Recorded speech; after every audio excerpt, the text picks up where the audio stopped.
So we are in transformation as 5G and a lot of things are coming into our market, and what we're doing is actually we are in transformation, and what we're doing a voluntary offer for the employees that want to be part of that. So it's basically to be ahead of the curve. We want to lead.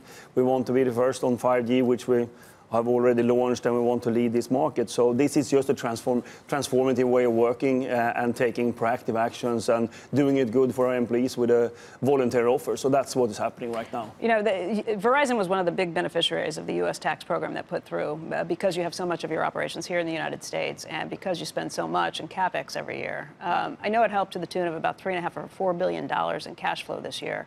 People might anticipate that would lead to job additions. Should we assume that you're hiring other places?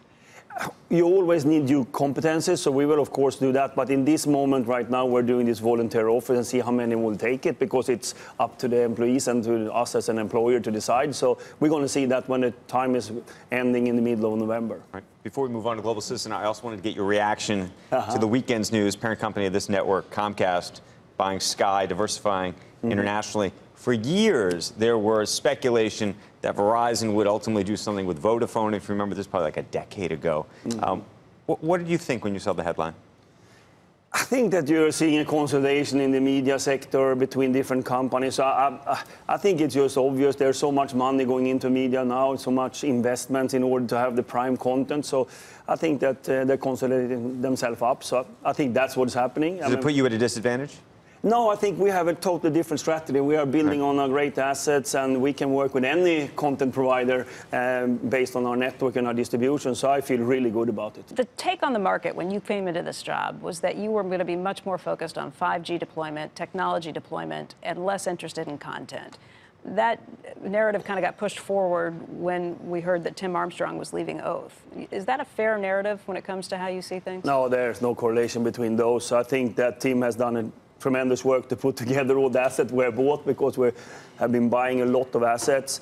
And of course, this is now coming together. Our ad tech platform he has put together is now ready for launch, both on the supply and demand side. And we have our different channels that we have stood up. So I think it's just a natural transition. But can I ask you just a related question?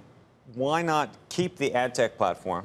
If really this is a tech and distribution company, effectively, keep the ad tech platform, do the deployment of 5G, but on the content side, effectively spin that off or do something else with it, because as we've had all these conversations about content, for whatever reason, strategically, you've decided that content is not the focus. You need, when you talk about content, it's such a broad narrative. I mean, remember, when we usually talk about content, we talk about linear TV.